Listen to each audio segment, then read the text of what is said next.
आप सुन रहे हैं जगत गुरु तत्वदर्शी संत रामपाल जी महाराज द्वारा लिखित पुस्तक ज्ञान गंगा का पेज नंबर 257, पवित्र पुराणों का रहस्य। पुराणों को समझने के लिए कृपया ध्यान रहे कि श्री ब्रह्मा पुराण, श्री विष्णु पुराण तथा श्री शिव पुराण ब्रह्म की लीला से प्रारंभ होते हैं, जिसे प्रथम अव्यक्त गीता अध्याय 7 श्लोक 25 में कहा है, जो गीता अध्याय 11 श्लोक 32 में कहता है कि मैं काल हूँ। इसी को क्षर पुरुष तथा ज्योति निरंजन भी कहा जाता है।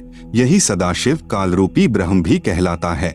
यही ब्रह्मांड में एक ब्रह्मलोक की रचना करके उसके ऊपरी हिस्से में रहता है।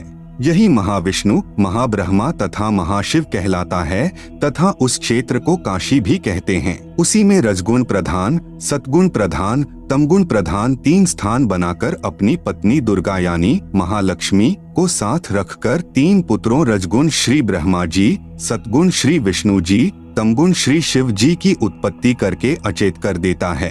अचेत अवस्था में ही इनकी परवरिश करता रहता है। जवान होने पर श्री ब्रह्मा जी को कमल के फूल पर, श्री विष्णु जी को शेषनाग पर तथा श्री शिव को कैलाश पर्वत पर चेत कर देता है।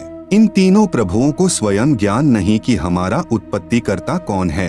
यही काल रूपी ब्रह्म ही विष्णु रूप धारण करके अपनी नाभि से कमल उत्पन्न करके उस पर श्री ब्रह्मा जी को रखकर होश में कर देता है। यही जब चाहे श्री ब्रह्मा, श्री विष्णु, श्री शिव रूप धारण करके दृष्टिगोचर होता है। यह काल अपने वास्तविक रूप में कभी प्रकट नहीं होता, जो काल ने श्रीमद् भगवत गीता जी का ज्ञान देते समय दिखाया था। गीता अध्याय 10 तथा 11 में प्रमाण है। श्रीमद् भगवत गीता अध्याय 11 श्लोक 47-48 में कहा है कि हे अर्जुन, यह मेरा वास्तविक काल रूप तेरे अतिरिक्त न तो पहले किसी ने देखा है तथा न ही आगे कोई देख सकता है। यह तो मैंने तेरे ऊपर अनुग्रह करके दिखाया है। यह मुझ ब्रह्म का 1000 भुजाओं व नेत्रों आदि वाला काल रूप वेदों में वर्णित विधि से जैसे यज्ञ, ओम नाम के जाप आदि से कभी नहीं देखा जा सकता।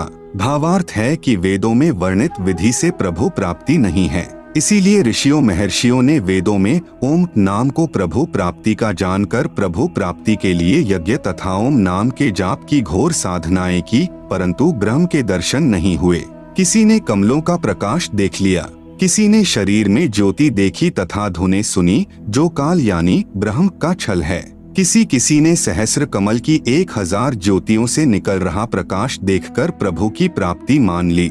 जैसे किसी स्थान पर एक ही रंग के 1000 बल्ब एक दूसरे के साथ सटाकर गोलाकार में जगा रखे हों। दूर से देखने वाले को एक प्रकाश समूह ही दिखाई देता है। अति निकट जाने पर पता लगता है कि यह तो बल्बों यानी लटुओं का प्रकाश है। इसी प्रकार कुछ साधक हठ योग करके शरीर में अंतर्मुख होकर कुछ आतिशबाजी को देखकर प्रभु की प्राप्ति मान लेते हैं। आप सुन रहे हैं जगत गुरु तत्वदर्शी संत रामपाल जी महाराज द्वारा लिखित पुस्तक ज्ञान गंगा का पेज नंबर 258। उसी काल जाल को आनंद मानकर अपना अनमोल जीवन नष्ट कर जाते हैं। वेदों में स्पष्ट लिखा है कि परमेश्वर सशरीर है। यजुर्वेद अध्याय 1 मंत्र 15 तथा अध्याय 5 मंत्र 1 में प्रमाण है। अग्ने तनूरसि विष्णवे त्वा सोमस्य तनूरसि, जिसका शब्दार्थ है कि परमेश्वर सशरीर है। उस सर्व पालन करता अमर पुरुष यानी सत्पुरुष का शरीर है, अर्थात परमेश्वर आकार में है। इसीलिए ऋषियों ने प्रभु दर्शन के लिए घोर साधनाएं की, परंतु वेदों में वर्णित विधि से प्रभु प्राप्ति नहीं हो सकती।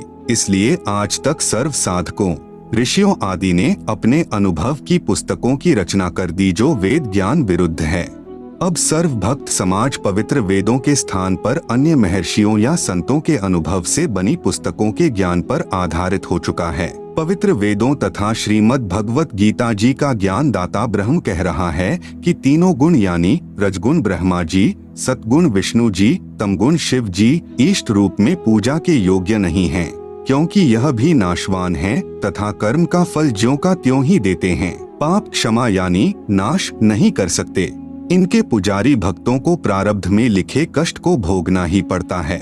इन तीनों प्रभुओं की साधना से क्षणिक सांसारिक सुख तो प्राप्त हो जाते हैं, परंतु पूर्ण मोक्ष नहीं होता तथा इन तीनों प्रभुओं यानी श्री ब्रह्मा जी, श्री विष्णु जी, श्री शिव जी से मिलने वाले क्षणिक लाभ पर जिनकी आस्था बनी है, वे राक्षस स्वभाव को धारण किए हुए मनुष्यों में नीच दुष्कर्म करने वाले मूर्ख मुझ यानी काल ब्रह्म को भी नहीं भजते। प्रमाण श्रीमद् भगवत गीता अध्याय 7 श्लोक 12 से 15 तक। क्योंकि ब्रह्म साधक अधिक समय तक ब्रह्मलोक में बने महास्वर्ग में अपनी नाम व पुण्यों की कमाई के आधार पर रहता है, इसलिए काल कह रहा है कि तीनों प्रभुओं से कुछ ज्यादा राहत मैं दे सकता हूँ, परंतु यह ब्रह्मलोक तथा काल यानी ब्रह्म भी नाशवान हैं। गीता अध्याय 8 श्लोक 16 में कहा है कि ब्रह्मलोक तक सर्वलोक नाशवान हैं, तथा गीता अध्याय 2 श्लोक 12 तथा अध्याय 4 श्लोक 5 में स्वयं गीता ज्ञान दाता ब्रह्म कह रहा है कि मेरी भी जन्म मृत्यु होती है, अर्थात नाशवान हूँ। इसलिए पवित्र गीता अध्याय 7 श्लोक 18 में कहा है कि जो चौथे प्रकार के मेरे यानी ब्रह्म के साधक जो ज्ञानी हैं, वे वेदों के ज्ञान के आधार पर जान लेते हैं कि केवल एक पूर्ण परमात्मा ही इष्ट रूप में पूज्य है, वही पापनाशक पूर्ण मोक्षदायक है तथा मानव शरीर प्रभु प्राप्ति के लिए ही मिला है। उन्होंने वेदों का स्वयं ही निष्कर्ष निकाल लिया कि ओम यही एक मंत्र है जो प्रभु प्राप्ति का है। इसी ओम मंत्र के जाप से हजारों वर्ष साधना करके अपने शरीर को भी न्यौछावर कर दिया, परंतु प्रभु दर्शन नहीं हुए। अन्य उपलब्धियां हो गई, कुछ सिद्धियां प्राप्त हो गई तथा स्वर्ग महास्वर्ग आदि में उच्च पद प्राप्त हो गए। फिर भजन कमाई तथा पुण्यों की कमाई समाप्त होने पर पुनर्जन्म मृत्यु तथा 84 लाख प्राणियों के शरीरों में घोर कष्ट तथा नरक में पाप कर्म का फल भोग भी बना रहा। आप सुन रहे हैं जगत गुरु तत्वदर्शी संत रामपाल जी महाराज द्वारा लिखित पुस्तक ज्ञान गंगा का पेज नंबर 259। पवित्र यजुर्वेद अध्याय 40 मंत्र 10 तथा पवित्र गीता अध्याय 4 मंत्र 34 में उपरोक्त दोनों शास्त्रों का ज्ञान दाता ब्रह्म कह रहा है कि उस पूर्ण परमात्मा के विषय में मैं यानी काल रूपी ब्रह्म नहीं जानता। उस परमेश्वर के विषय में पूर्ण जानकारी अर्थात तत्व ज्ञान तथा उस परमेश्वर की प्राप्ति की विधि अर्थात पूर्ण मोक्ष मार्ग की जानकारी के लिए तत्वदर्शी संतों की खोज कर फिर वे जैसे साधना बताएं वैसे कर उसके पश्चात उस परमपद परमेश्वर की खोज करनी चाहिए, जिसमें गए हुए साधक फिर लौटकर संसार में नहीं आते, अर्थात पूर्ण मोक्ष प्राप्त करके सदा के लिए जन्म मृत्यु तथा 84 लाख योनियों के कष्ट तथा नरक की पीड़ा के कष्ट से मुक्त हो जाते हैं तथा पूर्ण शांति प्राप्त करके शाश्वतम स्थानम यानी अविनाशी लोक अर्थात सतलोक को प्राप्त हो जाते हैं। प्रमाण गीता अध्याय 15 श्लोक 1 से 4 तथा गीता अध्याय 18 श्लोक 62 तथा ऋग्वेद मंडल 1 सूक्त 24 मंत्र 1 से 2। तत्वदर्शी संत के न मिलने के कारण सर्व ऋषिजन वेदों अनुसार साधना करके भी महाकष्ट में ही रह जाते हैं। इसलिए गीता अध्याय 7 श्लोक 18 में कहा है कि जो ज्ञानी आत्मा हैं, वे हैं तो उदार, क्योंकि प्रभु प्राप्ति के लिए तन मन धन से वेदों अनुसार साधना करते हैं, परंतु वे भी मुझ यानी काल ब्रह्म की अनुत्माम यानी अति घटिया गति अर्थात साधना से मिलने वाले लाभ पर ही आश्रित हैं, जिससे इनका पूर्ण मोक्ष नहीं हो सकता।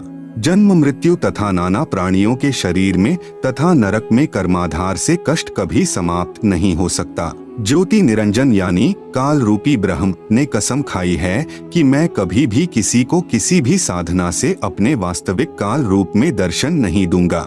इसलिए यही काल रूपी ब्रह्म ही अपने पुत्रों यानी ब्रह्मा विष्णु शिव के रूप में दिखाई देकर नाना चरित्र करता है, जिस कारण से अन्य जन सोचते हैं कि यह लीला भगवान विष्णु ने की, कभी कहते हैं कि यह लीला श्री ब्रह्मा ने की, कभी कहते हैं कि यह लीला श्री शिव ने की।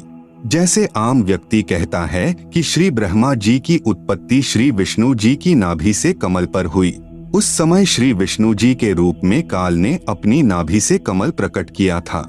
ब्रह्मा पुराण सृष्टि का वर्णन नामक अध्याय में श्री लोमहर्षण ऋषि, जिसे सूत जी भी कहा जाता है, ने अपने गुरुदेव श्री व्यास ऋषि से सुना ज्ञान कहा है।